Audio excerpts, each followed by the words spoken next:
everybody. Welcome back to the show. This is The Mental Breakdown. I'm your host, Joey Velez, back at you with another episode. And I want to start off with a question. Have you ever had one of those days where you know you should train, but you just don't feel like it? Like maybe you're tired from work, maybe practice didn't go well the day before, maybe you're stressed out, maybe you're sore, or simply just unmotivated. Well, here's the good news is that you're not alone. Even Olympic athletes, professional athletes, military operators have days when they don't want to train. The difference isn't that elite performers always feel motivated. The difference is they know how to perform despite how they feel. So we're going to talk about how you can do the same.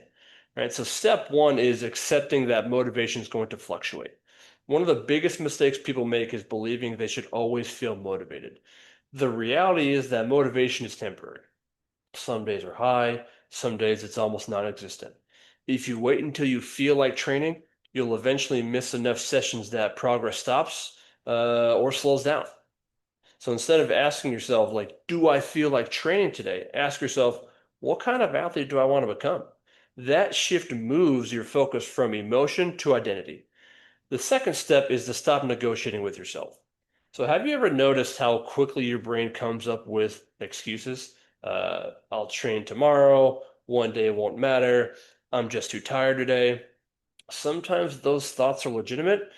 Recovery is an important part of performance, but oftentimes they're just your brain trying to conserve energy. The longer you debate whether to train, the more likely you are to talk yourself out of it. Instead, make the decision before the debate begins. Treat training like brushing your teeth. You don't negotiate it, you just do it.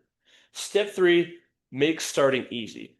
So here's a strategy used by many high performers. Don't commit to the entire workout, commit to the first 5 minutes. Tell yourself, I'll warm up for 5 minutes, and if I still feel terrible, I'll reassess.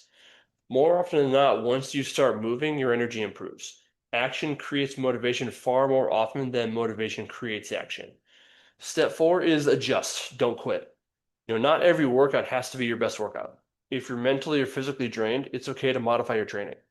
Maybe you reduce the intensity, maybe you shorten the session, maybe you focus on technique instead of conditioning. Doing something is usually better than doing nothing. Consistency isn't about being perfect, it's about continuing to move forward. Step five is remember your why. When motivation is low, reconnect with your purpose. So you can ask yourself, why did I start? Who am I trying to become? What opportunities am I working toward?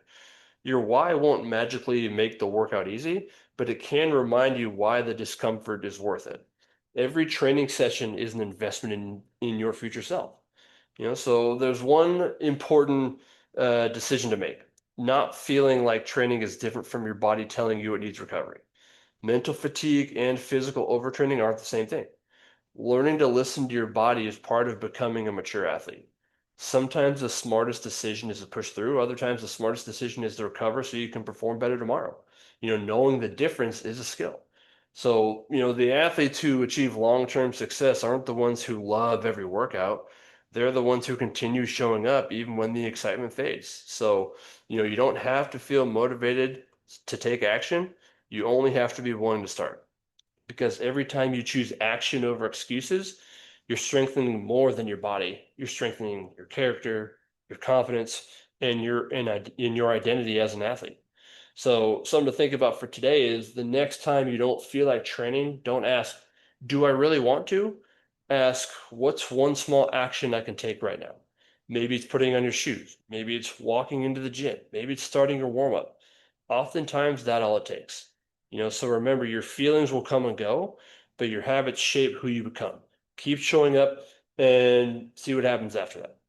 Okay, so that's what I have for you all today. Thank you all for stopping by. Thank you for listening. Don't forget to download, rate, like, review the podcast, share to your family and friends, get the message out there. And that's what I have for you all today. I'll see you guys very, very soon. Don't forget, today's a great day to make an impact on someone's life. Right, y'all. Have a good one.